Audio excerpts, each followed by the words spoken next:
A very good morning to all of you. Today I am going to explain the concept of staffing process. In previous video we have discussed regarding the concept of staffing, that what do you mean by staffing and the importance of staffing. Now today I want to explain, that is, what do you mean by staffing process. Staffing process. So first of all, I want to explain that what do you mean by process. Process mean procedure. ਜਦੋਂ ਕਿਸੇ ਚੀਜ਼ ਨੂੰ systematically 1 to second to third to fourth process ਦੇ base ਦੇ ਉੱਪਰ ਕੀਤਾ ਜਾਂਦਾ ਆ, that are called process.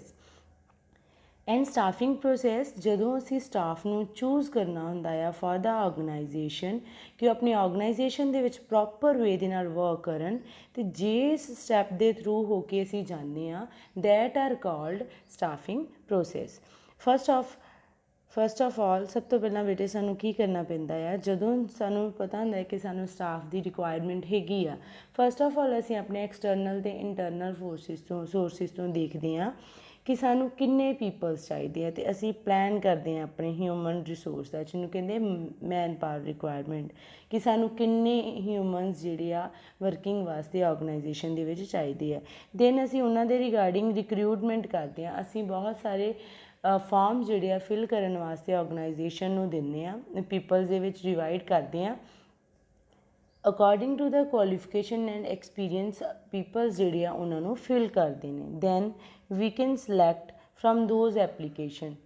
Employee ਨੂੰ ਸਿਲੈਕਟ ਕਰਦੇ ਹਾਂ ਉਹਨਾਂ ਐਪਲੀਕੇਸ਼ਨਸ ਜਿਹੜੀਆਂ ਰਿਕਰੂਟਮੈਂਟ ਦੇ ਟਾਈਮ 'ਤੇ ਸਾਡੇ ਕੋਲ ਆਈਆਂ ਹੁੰਦੀਆਂ. ਦੈਨ ਇੰਡਕਸ਼ਨ ਐਂਡ ਓਰੀਐਂਟੇਸ਼ਨ, ਜਿਹਦੇ ਵਿੱਚ ਅਸੀਂ ਇੰਟਰੋਡਿਊਸ ਕਰਵਾਉਂਦੇ ਹਾਂ ਆਰਗੇਨਾਈਜੇਸ਼ਨ ਈਵਨ ਐਗਜ਼ਿਸਟਿੰਗ ਇੰਪਲਾਇਰ ਨੂੰ ਟੂ ਦਾ ਨਿਊ ਇੰਪਲਾਇਰ.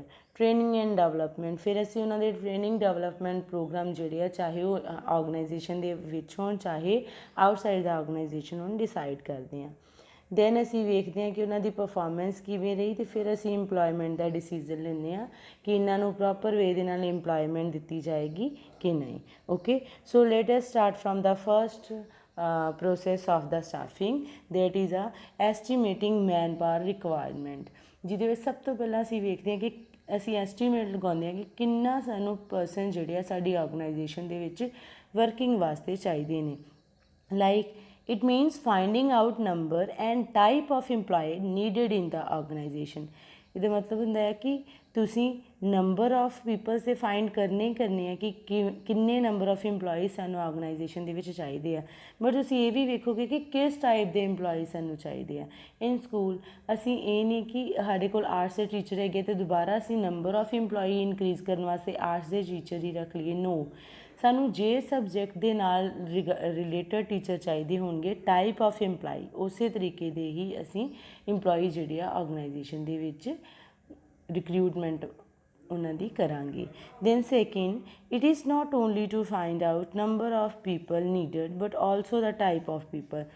ਜ਼ਰੂਰੀ ਨਹੀਂ ਹੈ ਕਿ ਸਿਰਫ ਤੁਸੀਂ ਨੰਬਰ ਆਫ ਪੀਪਲ ਹੀ ਫਾਈਂਡ ਆਊਟ ਕਰਨੇ ਆ, ਤੁਸੀਂ ਟਾਈਪ ਆਫ ਪੀਪਲ ਵੀ ਫਾਈਂਡ ਆਊਟ ਕਰਨੀ ਹੈ ਕਿ ਕਿਸ ਤਰ੍ਹਾਂ ਦੇ ਆਰਗੇਨਾਈਜੇਸ਼ਨ ਦੇ ਵਿੱਚ ਇੰਪਲੋਈਜ਼ ਜਿਹੜੇ ਸਾਨੂੰ ਚਾਹੀਦੇ ਆ. Then types mean what should be the qualification of the people whom we need to appoint. ਜਿਸ ਪਰਸਨ ਨੂੰ ਅਸੀਂ ਅਪਾਇੰਟ ਕਰਨਾ ਚਾਹੁੰਦੇ ਹਾਂ ਉਹਦੀ ਕੁਆਲੀਫਿਕੇਸ਼ਨ ਕਿਵੇਂ ਦੀ ਹੋਣੀ ਚਾਹੀਦੀ ਆ, ਉਹਦੀ ਐਜੂਕੇਸ਼ਨ ਬੈਕਗਰਾਊਂਡ ਕਿਵੇਂ ਦੀ ਹੋਣੀ ਚਾਹੀਦੀ ਆ. Okay, so next, organization should also make policy regarding number of employee to be appointed from backward classes, women and minority etcetera. Organization ਨੂੰ ਬੇਟੇ ਵੀ ਧਿਆਨ ਵਿੱਚ ਰੱਖਣਾ ਪੈਂਦਾ ਹੈ ਕਿ ਉਹਨਾਂ ਨੂੰ ਟਾਈਪ ਆਫ ਇੰਪਲੋਈ ਦੇ ਨਾਲ ਨਾਲ ਕਿਵੇਂ ਦੇ ਪਰਸਨ ਜਿਹੜੇ ਆ ਹੋਰ ਆਰਗੇਨਾਈਜੇਸ਼ਨ ਦੇ ਵਿੱਚ ਅਪਾਇੰਟ ਕਰਨ ਦੀ ਜ਼ਰੂਰਤ ਆ. ਕਿੰਨੇ ਉਹਨਾਂ ਨੇ ਬੈਕਵਰਡ ਕਲਾਸਿਸ ਤੋਂ ਚੂਜ਼ ਕਰਨੇ ਆ, ਕਿੰਨੇ ਉਹਨਾਂ ਨੇ ਵੂਮੈਨ ਕਮਿਊਨਿਟੀ 'ਚੋਂ ਕਰਨੇ ਆ, ਅਤੇ ਕਿੰਨੇ ਉਹਨਾਂ ਨੇ ਮਾਈਨੋਰਿਟੀ ਸੈਕਟਰ ਦੇ ਪੀਪਲ ਜਿਹੜੇ ਆ ਆਰਗੇਨਾਈਜੇਸ਼ਨ ਦੇ ਵਿੱਚ ਲੈ ਕੇ ਆਉਣੇ ਆ. Then for estimating manpower requirement, company will take following 3 steps. ਉਹ ਕਿਹੜੇ ਸਟੈਪ ਯੂਜ਼ ਕਰਦੀ ਹੈ, that is man load analysis, work load analysis, comparison both to find out the requirement. First of all, work load analysis, ਜਿਹਦੇ ਵਿੱਚ ਬੇਟੇ ਵੇਖਿਆ ਜਾਂਦਾ ਹੈ ਕਿ ਇੱਕ ਪੀਪਲ ਜਿਹੜਾ ਵਰਕ ਕਰਦਾ ਪਿਆ ਉਹਦੇ ਉੱਪਰ ਕਿੰਨਾ ਲੋਡ ਹੈਗਾ ਆ, ਉਹ ਕਿੰਨਾ ਵਰਕ ਕਰਦਾ ਪਿਆ ਆ, work force analysis, comparison both to find out the requirement. First of all, work load analysis, ਜਿਹਦੇ ਵਿੱਚ ਬੇਟੇ ਵੇਖਿਆ ਜਾਂਦਾ ਹੈ ਕਿ ਇੱਕ ਪੀਪਲ ਜਿਹੜਾ ਵਰਕ ਕਰਦਾ ਪਿਆ ਆ ਉਹਦੇ ਉੱਪਰ ਕਿੰਨਾ ਲੋਡ ਹੈਗਾ ਆ, ਉਹ ਕਿੰਨਾ ਵਰਕ ਕਰਦਾ ਪਿਆ ਆ, ਉਹ ਓਵਰਬਰਡਨ ਤਾਂ ਨਹੀਂ ਹੈਗਾ, ਓਕੇ। ਅਗਰ ਇਹੀ ਵੇਖਿਆ ਜਾਂਦਾ ਹੈ ਕਿ ਵਰਕਲੋਡ ਦੇ ਵਿੱਚ ਕੰਮ ਕਿੰਨਾ ਪਰਸਨ ਦੇ ਵਿੱਚ ਕੰਮ ਇੱਕ ਪਰਸਨ ਕੰਮ ਕਿੰਨਾ ਕਰ ਸਕਦਾ ਹੈ। ਓਕੇ, ਦੇਖਾਂਗੇ ਕਿ ਜੇਕਰ ਇੱਕ ਪਰਸਨ ਆ ਉਹ 8 ਆਵਰਸ ਜਿਹੜਾ ਵਰਕ ਕਰ ਸਕਦਾ ਤੇ ਉਹ 8 ਆਵਰ ਹੀ ਕਰਦਾ ਪਿਆ ਹੈ, ਉਹ 10 ਆਵਰ ਜਾਂ 11 ਆਵਰ ਵਰਕ ਤਾਂ ਨਹੀਂ ਕਰਦਾ ਪਿਆ। That R called workload analysis and workforce analysis. ਕਿ ਫਿਰ ਅਸੀਂ ਉਹਨੂੰ ਵੇਖਾਂਗੇ ਕਿ ਪਰਸਨ ਨੂੰ ਵਰਕ ਕਿੰਨਾ ਦਿੱਤਾ ਜਾ ਰਿਹਾ ਆ, ਉਹਨੂੰ 8 ਆਵਰਸ ਤੋਂ ਜ਼ਿਆਦਾ ਦਿੱਤਾ ਜਾ ਰਿਹਾ ਜਾਂ 8 ਆਵਰਸ ਤੋਂ ਘੱਟ ਦਿੱਤਾ ਜਾਂਦਾ, ਉਹ ਓਵਰਬਰਡਨ ਤਾਂ ਨਹੀਂ ਹੈ ਜਾਂ ਅੰਡਰਬਰਡਨ ਤਾਂ ਨਹੀਂ ਹੈ। ਫਸਟ ਆਫ ਆਲ ਅਸੀਂ ਵਰਕਲੋਡ ਦੇ ਵਿੱਚ ਵੇਖਦੇ ਹਾਂ ਕਿ ਇੱਕ ਪਰਸਨ ਨੂੰ ਕਿੰਨਾ ਕੁ ਕੰਮ ਦਿੱਤਾ ਜਾਏਗਾ, ਪਰ ਵਰਕਫੋਰਸ ਦੇ ਵਿੱਚ ਅਸੀਂ ਮੈਨ ਦੀ ਰਿਕੁਆਇਰਮੈਂਟ ਵੇਖਦੇ ਹਾਂ ਕਿ ਉਹਨੂੰ ਕਿੰਨਾ ਕੰਮ ਦਿੱਤਾ ਜਾ ਰਿਹਾ ਹੈ, ਉਹਨੂੰ ਜ਼ਿਆਦਾ ਤਾਂ ਨਹੀਂ ਦਿੱਤਾ ਜਾ ਰਿਹਾ ਜਾਂ ਉਹਨੂੰ ਘੱਟ ਤਾਂ ਨਹੀਂ ਦਿੱਤਾ ਜਾ ਰਿਹਾ।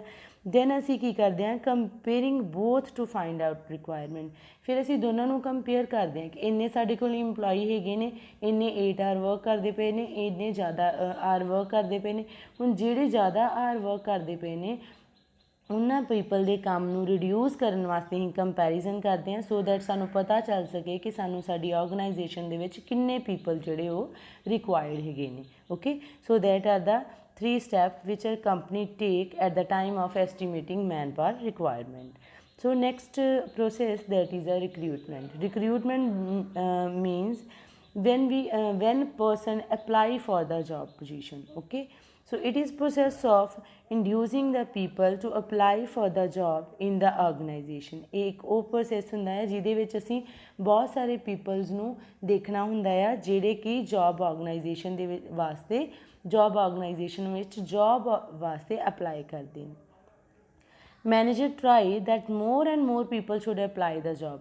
ਮੈਨੇਜਰ ਇੱਕ ਅਟਰੈਕਟਿਵ ਜੌਬ ਐਡਵਰਟੀਜ਼ਮੈਂਟ ਜਿਹੜੀ ਉਹ ਪ੍ਰੋਵਾਈਡ ਕਰਵਾਉਂਦੇ ਆ in the outside of the organisation, so that ਜ਼ਿਆਦਾ ਤੋਂ ਜ਼ਿਆਦਾ ਪੀਪਲ ਜਿਹੜੇ ਆ ਜੌਬ ਵਾਸਤੇ ਅਪਲਾਈ ਕਰਨ, so that organisation get more choice, select better coordination. ਜ਼ਿਆਦਾ ਪੀਪਲਸ ਜਿਹੜੇ ਆ ਆਰਗੇਨਾਈਜੇਸ਼ਨ ਦੇ ਵਿੱਚ ਅਗਰ ਆਣ ਕੇ ਅਪਲਾਈ ਕਰਨਗੇ ਤੇ ਆਰਗੇਨਾਈਜੇਸ਼ਨ ਕੋਲੋਂ ਬਹੁਤ ਸਾਰੀਆਂ ਚੋਇਸ ਹੋਣਗੀਆਂ to select the better candidate in the organization. Most common way to recruit people, ਜਿਹਦੇ ਵਿੱਚ ਸਭ ਤੋਂ ਜ਼ਿਆਦਾ ਹੈਗਾ ਹੈ ਕਿ ਅਸੀਂ ਸਭ ਤੋਂ ਪਹਿਲਾਂ ਜ਼ਿਆਦਾਤਰ ਅਸੀਂ ਰਿਕਰੂਟ ਕਰਾਂਗੇ ਪੀਪਲਸ ਨੂੰ।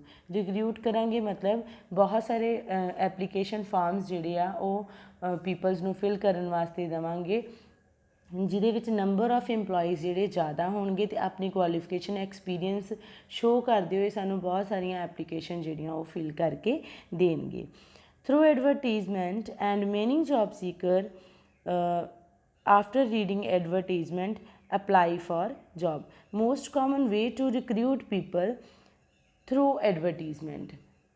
Recruit ਕਰਨ ਵਾਸਤੇ ਸਾਨੂੰ ਕੀ ਕਰਨਾ ਪਏਗਾ, ਸਾਡੇ ਜਿਹੜੇ ਪੀਪਲ ਆ ਉਹਨਾਂ ਨੂੰ ਐਡਵਰਟੀਜ਼ਮੈਂਟ ਪ੍ਰੋਵਾਈਡ ਕਰਵਾਉਣੀਆਂ ਪੈਣਗੀਆਂ। ਓਕੇ, ਜਿਹਦੇ ਨਾਲ ਬਹੁਤ ਸਾਰੇ ਜੌਬ ਸੀਕਰ ਐਡਵਰਟੀਜ਼ਮੈਂਟ ਦੇਖਣਗੇ ਅਤੇ ਜੌਬ ਵਾਸਤੇ ਅਪਲਾਈ ਕਰਨਗੇ। Okay, so next step that is a selection.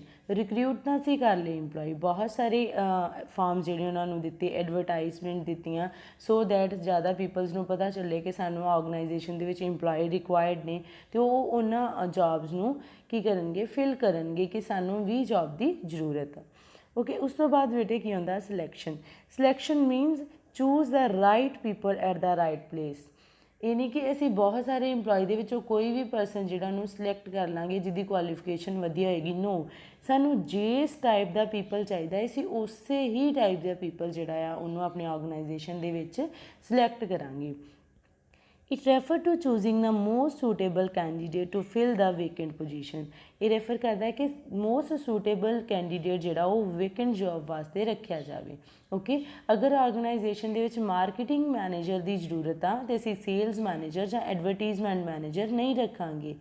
ਸਾਨੂੰ ਜ਼ਰੂਰਤ ਆ ਕਿ ਅਸੀਂ ਸਿਰਫ ਅਤੇ ਸਿਰਫ ਮਾਰਕੀਟਿੰਗ ਮੈਨੇਜਰ ਹੀ ਆਪਣੀ ਆਰਗੇਨਾਈਜੇਸ਼ਨ ਦੇ ਵਿੱਚ ਰੱਖੀਏ। It is called negative process. Selection always negative process ਦੇ ਵਿੱਚ ਆਉਂਦੀ ਹੈ, ਵੇਅਰ ਐਜ਼ ਰਿਕਰੂਟਮੈਂਟ ਜਿਹੜੀ ਉਹ ਪੋਜ਼ੀਟਿਵ ਪ੍ਰੋਸੈਸ ਦੇ ਵਿੱਚ ਆਉਂਦੀ ਹੈ। ਸਿਲੈਕਸ਼ਨ ਨੈਗੇਟਿਵ ਪ੍ਰੋਸੈਸ ਦੇ ਵਿੱਚ ਕਿਉਂ ਆਉਂਦੀ ਹੈ ਬੇਟੇ, ਜਿਹੜੇ ਨੰਬਰ ਆਫ ਇੰਪਲਾਈ ਹੁੰਦੇ ਜਿਹਨਾਂ ਰਿਕਰੂਟਮੈਂਟ ਕੀਤੀਆਂ ਹੁੰਦੀਆਂ ਉਹ ਬਹੁਤ ਸਾਰੇ ਪੀਪਲਸ ਹੁੰਦੇ ਆ, ਬਟ ਉਹਨਾਂ 'ਚੋਂ ਅਸੀਂ ਕੁਛ ਇੰਪਲੋਈਜ਼ ਹੀ ਜਿਹੜੇ ਆਪਣੀ ਆਰਗੇਨਾਈਜੇਸ਼ਨ ਦੇ ਵਿੱਚ ਰੱਖਣੇ ਹੁੰਦੇ ਆ।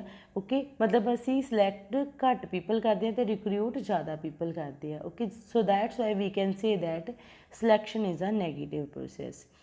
It select the best among the available, ਅਤੇ ਅਸੀਂ ਇਹਦੇ ਵਿੱਚੋਂ ਸਿਲੈਕਟ ਕਰਦੇ ਹਾਂ ਬੈਸਟ ਇੰਪਲੋਈ ਜਿਹੜਾ ਕਿ ਸਾਡੀ ਆਰਗੇਨਾਈਜੇਸ਼ਨ ਨੂੰ ਸੂਟ ਕਰਦਾ ਹੋਵੇ। ਬਹੁਤ ਸਾਰੇ ਪੀਪਲਸ ਦੇ ਵਿੱਚੋਂ ਅਸੀਂ ਸਿਲੈਕਟਡ ਪੀਪਲ ਹੀ ਸਿਲੈਕਟ ਕਰਾਂਗੇ ਜਿਹੜਾ ਕੁਆਲੀਫਿਕੇਸ਼ਨ ਐਕਸਪੀਰੀਅੰਸ ਦੇ ਬੇਸ 'ਤੇ ਦੂਸਰੇ ਪੀਪਲਸ ਦੇ ਨਾਲੋਂ ਵਧੀਆ ਹੋਵੇ ਅਤੇ ਈਵਨ ਸਾਡੇ ਟਾਈਪ ਆਫ ਦਾ ਇੰਪਲੋਈ ਨੂੰ ਸੂਟ ਕਰਦਾ ਹੋਵੇ। Okay, so next process that is a placement and orientation. Placement ਮਤਲਬ ਕਿ ਅਸੀਂ ਆਕੂਪਾਈ ਕਰ ਲੈਣਾ, ਜਿਸ ਜੋਬ ਪੋਜੀਸ਼ਨ ਵਾਸਤੇ ਸਾਨੂੰ ਪਰਸਨ ਚਾਹੀਦਾ ਅਸੀਂ ਉਸੇ ਜੋਬ ਪੋਜੀਸ਼ਨ 'ਤੇ ਹੀ ਉਹਨੂੰ ਵਰਕ ਦੇ ਦੇਣਾ। ਅਤੇ ਓਰੀਐਂਟੇਸ਼ਨ ਮਤਲਬ ਕਿ ਕੰਮ ਦੀ ਵੀ ਉਹਨੂੰ ਨੌਲੇਜ ਇਨਫੋਰਮੇਸ਼ਨ ਪ੍ਰੋਵਾਈਡ ਕਰਵਾਉਣੀ, ਈਵਨ ਜਿਹੜੇ ਐਗਜ਼ਿਸਟਿੰਗ ਪੀਪਲ ਆ ਉਹਨਾਂ ਦੇ ਨਾਲ ਵੀ ਉਹਨੂੰ ਇੰਡਿਊਸ ਕਰਵਾਉਣਾ ਸੋ ਦੈਟ ਉਹ ਸਾਰਿਆਂ ਦੇ ਨਾਲ ਰਲ ਮਿਲ ਕੇ ਕੰਮ ਕਰ ਸਕੇ। Placement mean to occupy of post by the candidate which he is selected. Placement ਮੈਨੂੰ ਮੀਨਸ ਕਿ ਉਹਨੂੰ ਉਸ ਪਲੇਸ ਦੇ ਉੱਪਰ ਰੱਖਣਾ ਜਿਹਦੇ ਕਰਕੇ ਉਹਨੂੰ ਸਿਲੈਕਟ ਕੀਤਾ ਗਿਆ।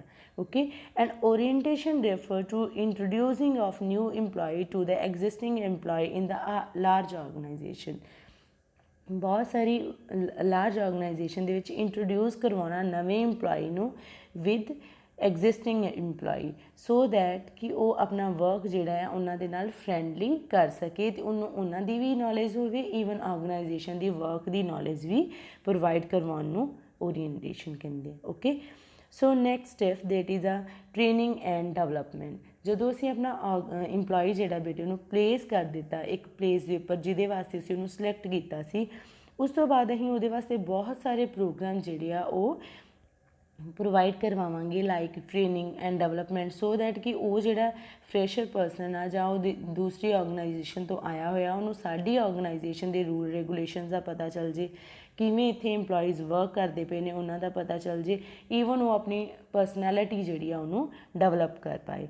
Organization always provide training and development course to the employee so that they improve their working and also increase their skill।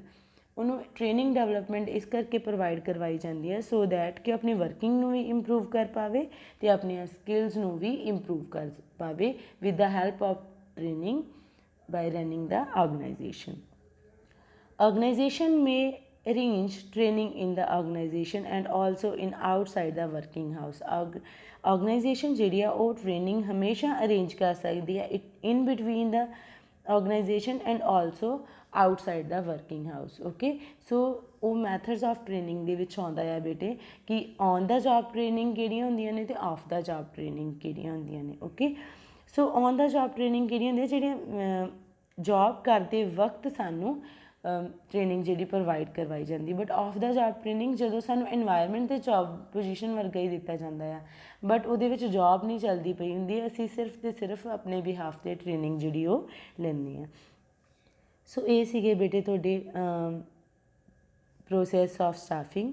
ਇਹਦੇ ਰਿਗਾਰਡਿੰਗ ਇਹਦੇ ਰਿਲੇਟਡ ਅਗਰ ਤੁਹਾਨੂੰ ਕੋਈ ਵੀ ਪ੍ਰੋਬਲਮ ਹੋਵੇ ਤੁਸੀਂ ਮੈਨੂੰ ਪੁੱਛ ਸਕਦੇ ਹੋ। Okay, and thanks and have a nice day.